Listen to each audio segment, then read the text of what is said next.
Hello, I'm Bernie Norcott-Mahany. I work at the Kansas City Public Library at the Blueford branch, and I also teach at Johnson County Community College. April is National Poetry Month, and for April I thought I would read selections from poems, whole poems, and selections from longer poems in celebration of the month.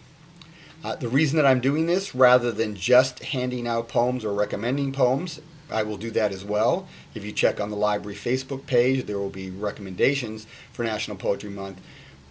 But it's important to say poems, to read them aloud. Poems in the ancient world were viewed as song. They were accompanied by music, and so they were perhaps more like folk songs. And Homer, for instance, the oldest poet we have in the Western tradition, Homer's poems were actually composed orally. He did not know how to read or write, but actually composed in performance. So to Homer, the idea of reading his work silently would be totally alien. So it's important to hear the poems. It's important to start to read poems aloud so that you can start to unlock their meaning and their feeling and what they're trying to get at. So that's why I'm doing what I'm doing. A few days ago, I opened April by reading a poem called On First Looking into Chapman's Homer by John Keats. Keats was a romantic whose first experience of Homer in its entirety, the Odyssey in its entirety, was to read Chapman's translation of Homer. He did not know Greek. Keats did not know Greek, but through the translation of Chapman, you get some sense of the power of Homer. And Chapman's translation, it's the first translation of the Iliad and the first translation of the Odyssey in their entirety that we have in English. They're both very good translations. Chapman was a very good poet. He was also a dramatist. He lived at the end of Shakespeare's life, so he's primarily working under the reign of James I of England. Shakespeare mainly wrote his works in the Elizabethan period, some continue into the Jacobean period, and Chapman is writing in that period, in the Jacobean period. So this is early 17th century. Around the same time, King James is getting a group of scholars together to translate the Bible into English, and the King James translation of the Bible is quite a literary accomplishment, and so is Chapman's translation of Homer. So, I'm going to be reading two selections, one from the Iliad, the other from the Odyssey. These are both just the proems, the opening lines that sort of set the mood for the poem.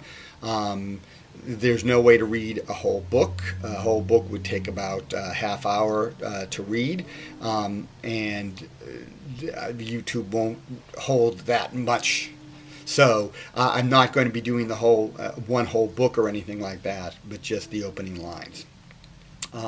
So first, the opening lines from Homer's Iliad, translated by George Chapman, and then the opening lines of the Odyssey, also translated by Chapman.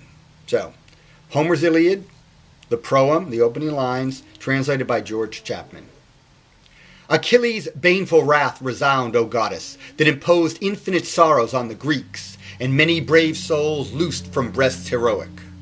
Sent them far, to that invisible cave that no light comforts, and their limbs to dogs and vultures gave. To all which Jove's will gave effect, from whom first strife begun between Atrides, king of men, and Thetis' godlike son. What god gave Eris their command, and oped that fighting vein? Jove's and Latona's son, who, fired against the king of men for contumely shown his priest, infectious sickness sent, to plague the army, and to death by troops the soldiers went. So that was the opening lines of the Iliad, translated by George Chapman. And now we're going to look at the opening lines of the Odyssey, which was the poem that Keats is thinking about when he wrote on First Looking into Chapman's Homer. The man, O Muse, in form, that many a way wound with his wisdom to his wished stay, that wandered wondrous far, when he the town of sacred Troy had sacked and shivered down. The cities of a world of nations, with all their manners, minds, and fashions, he saw and knew.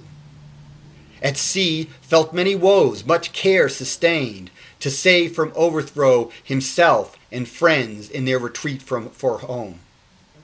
But so their fates he could not overcome, though much he thirsted it. O men unwise! They perished by their own impieties, that in their hunger's rapine would not shun the oxen of the lofty-going sun, who therefore from their eyes the day bereft of safe return.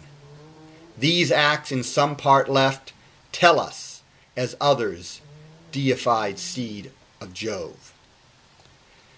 So those are the opening lines from Homer's Iliad and then from Homer's Odyssey, translated by George Chapman. Good poetry, good reading. So go out there and find some poems of your own to read and enjoy and perhaps share with others. And I'll see you again tomorrow.